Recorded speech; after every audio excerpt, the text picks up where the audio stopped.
नमस्कार, प्रतीक्षा home recipe cooking चॅनलमध्ये तुमचं स्वागत आहे। आज आपण बघणार आहोत 15 मिनिटात तयार होणारा असा हा झटपट पेढा। अगदी मार्केटमध्ये मिळतो तसंच हा पेढा लागतो। हा इन्स्टंट पेढा कसा बनवायचा ते आपण या व्हिडिओमध्ये बघणार आहोत, त्यामुळे तुम्ही व्हिडिओ हा शेवटपर्यंत नक्की बघा। चला तर मग आपण या रेसिपीला सुरुवात करूया। आता पेढा बनवण्यासाठी साहित्य काय लागणार आहे ते आपण पहिल्यांदा बघूया। इथं मी 1/3 कप पिठी साखर घेतलेली आहे। 1.5 कप इथं मी डेअरी व्हाइटनर घेतलेला आहे। तुम्ही मिल्क पावडर घेऊ शकता किंवा डेअरी व्हाइटनर घेऊ शकता।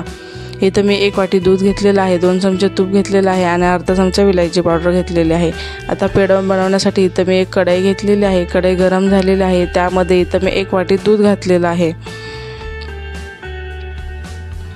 आता यामध्ये इथं मी 1 चमचा तूप घातलेला आहे। तुम्ही कोणतेही तूप घेऊ शकता, तुम्ही जे वापरता ते तूप घेऊ शकता। इथं मी घरगुती तूप घेतलेलं आहे। आता तूप आपल्याला या दुधामध्ये मिक्स करून घ्यायचं आहे।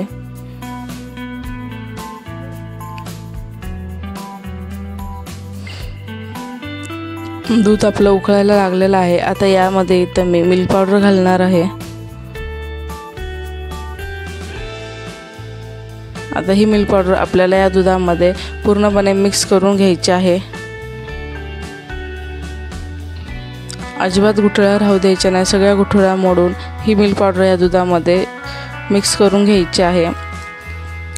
आपल्याला हा पेढा अगदी कमी गॅसवरतीच बनवायचा आहे, कारण ही मिल्क पावडर भांड्याला खाली लागू शकते, त्याची आपल्याला पूर्णपणे काळजी घ्यायची आहे। आणि पूर्णपणे पेढा बनवताना आपल्याला हा कमी गॅसवरतीच बनवायचा आहे।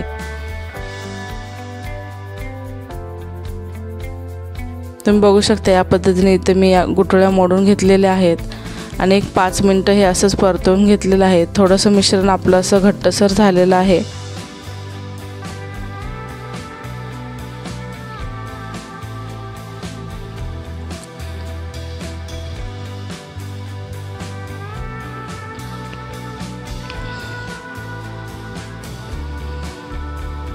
आता इथं आपल्याला यामध्ये पिठी साखर घालायची आहे।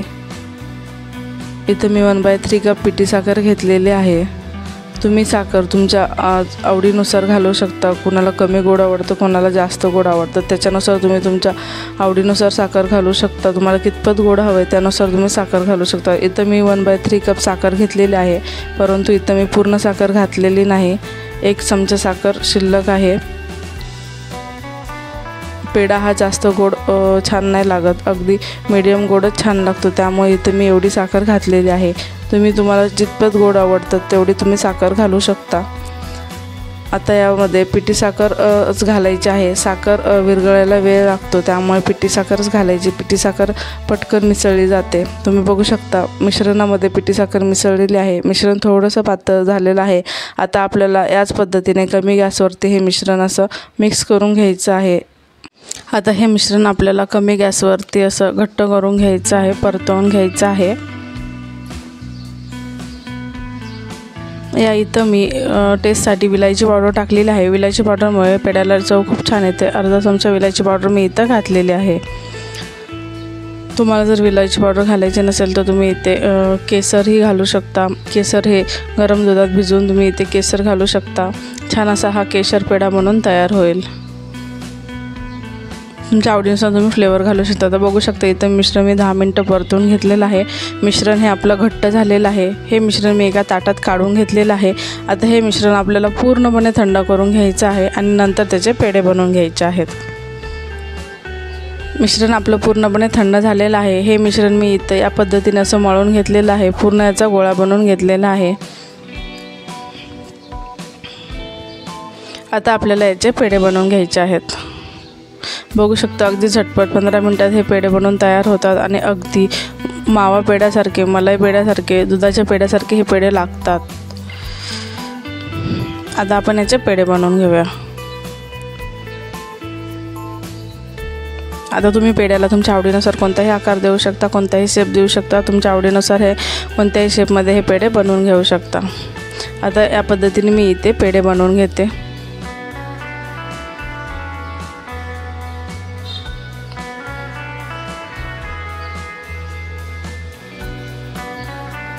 बघू शकता या पद्धतीने इथे मी हे पेढे बनवले आहेत। आता याच पद्धतीने इथे मी बाकीचे पेढे बनवून घेणार आहे।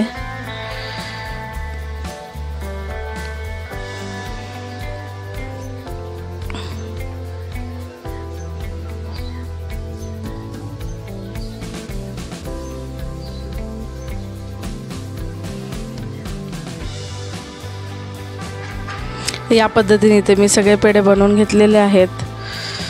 या इन्स्टंट पेढ्याची रेसिपी कशी वाटली मला कमेंट बॉक्समध्ये नक्की सांगा। व्हिडिओला लाईक करा, शेअर करा आणि सबस्क्राईब करा।